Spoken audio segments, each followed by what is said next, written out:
दोस्तों, भगवान शिव के बारे में ऐसा कहा जाता है कि भगवान शिव त्रिलोक के आदि और अंत के देवता हैं, जिनके आगे दुनिया की सभी शक्तियां असफल हो जाती हैं।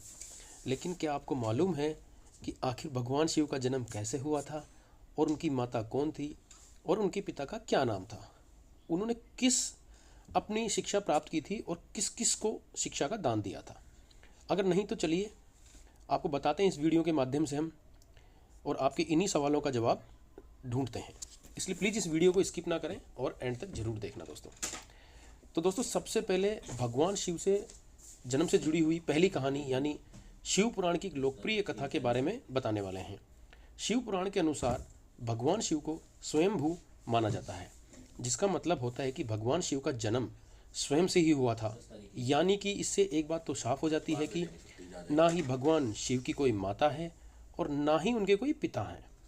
इसी कारण से भगवान शिव पंच तत्व से भी परे हैं, जिस कारण से इन्हें मृत्यु का कोई भय नहीं है और इनकी मृत्यु कभी हो ही नहीं सकती।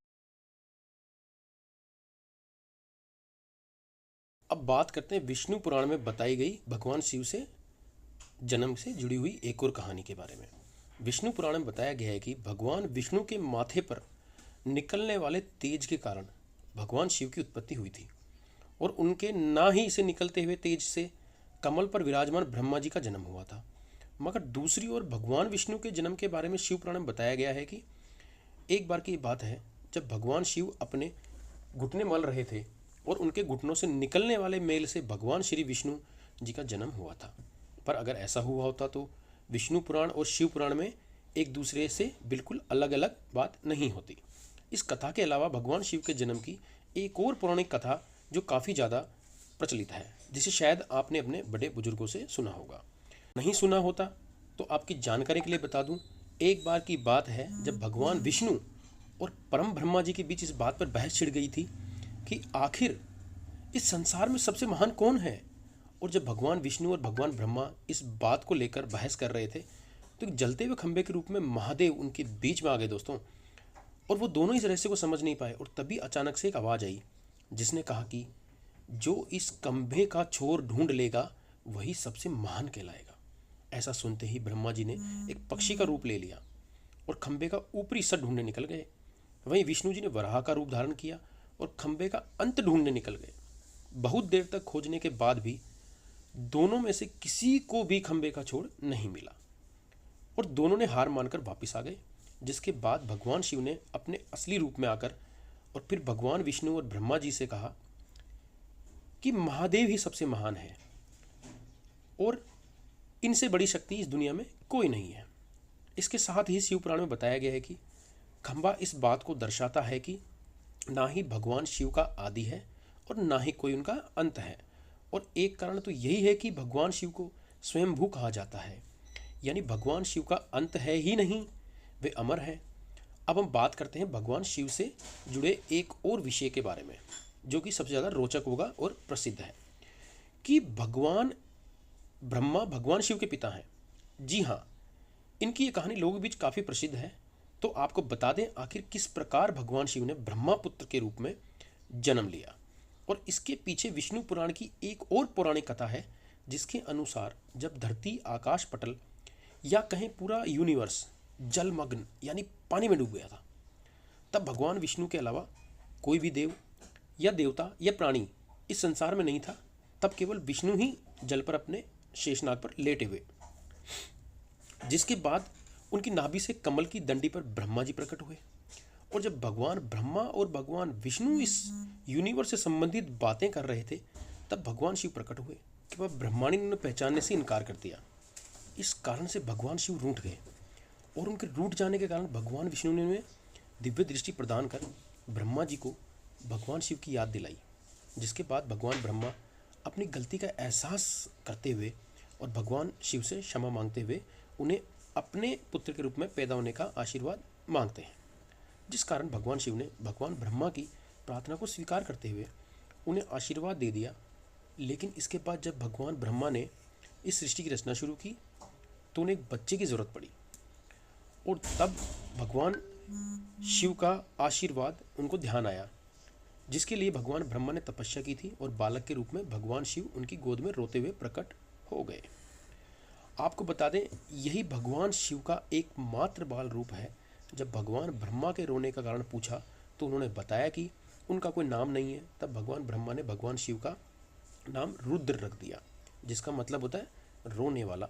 पर इसके बावजूद भी भगवान शिव नहीं हुए, इसलिए ब्रह्मा ने दूसरा नाम दिया। पर शिव को नाम ही पसंद नहीं आया, तो फिर वे चुप नहीं हुए।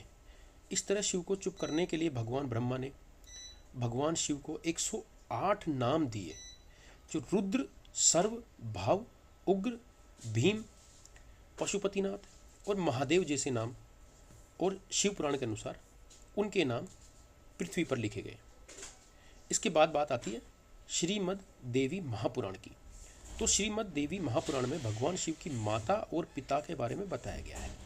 श्रीमद् देवी महापुराण के अनुसार देखा जाए तो एक बार जब भगवान नारद जी ने अपने पिता भगवान ब्रह्मा जी से पूछा कि सृष्टि का निर्माण किसने किया है, साथ ही भगवान विष्णु, भगवान शिव और आपके माता पिता कौन है, तब भगवान ब्रह्मा जी ने नारद को त्रिदेवों के जन्म के बारे में बताया, और बताया वाकई में चौंका देने वाली बात।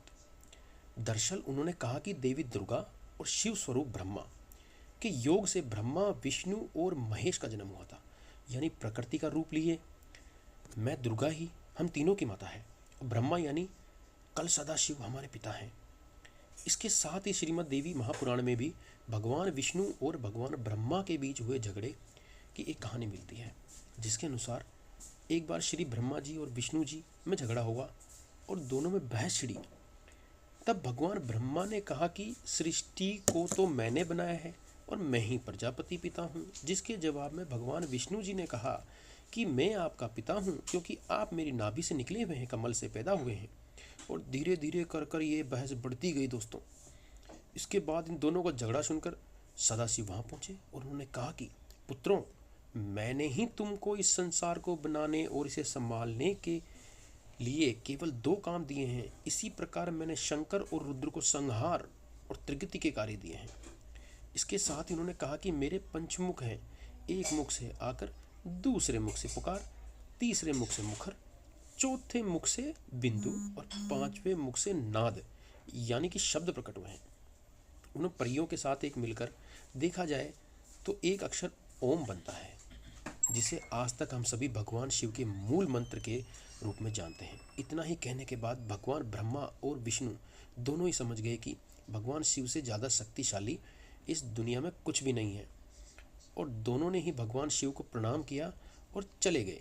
चलिए दोस्तों, जब आप भगवान शिव के बारे में इतना जान ही चुके हैं तो क्या आपको पता है कि आखिर भगवान शिव ने किससे शिक्षा प्राप्त की थी और उनके गुरु कौन है? हम जानते हैं, शायद ही इसका जवाब आप में से किसी को पता होगा। जिन्हें नहीं पता उन्हें बता देते हैं, और जिन्हें पता है वो कमेंट्स में लिख दें। भगवान शिव स्वयं इस संसार के गुरु माने जाते हैं, जिन्होंने संसार में गुरु शिष्य की परंपरा की शुरुआत तो की थी। लेकिन अगर सवालों में आता है कि अगर आखिर भगवान शिव के गुरु, तो आप जान लें कि हिंदू धर्म के ग्रंथ कहते हैं कि ब्रह्मा जी और शिव जी इस संसार के सबसे पहले गुरु हैं, जिन्होंने गुरु शिष्य के रिश्ते की शुरुआत तो की थी। जहां भगवान ब्रह्मा ने अपने मानस पुत्रों की शिक्षा प्रदान करने की थी, वहीं भगवान शिव ने अपना ज्ञान केवल अपने 60 शिष्यों को दिया था। यानी भगवान शिव साक्ष के गुरु हैं, और जिन शिष्यों के गुरु उन्हें आज के समय में सप्त ऋषियों का दर्जा दिया गया है। तो दोस्तों, यह भगवान शिव के जन्म जुड़े हुए कुछ फैक्ट्स जो मैंने आपको बताए, ये कैसे लगे आपको ज़रा कमेंट्स में बताएं। और वीडियो पसंद आया तो लाइक करें, शेयर करें और चैनल को सब्सक्राइब करें। Thank you.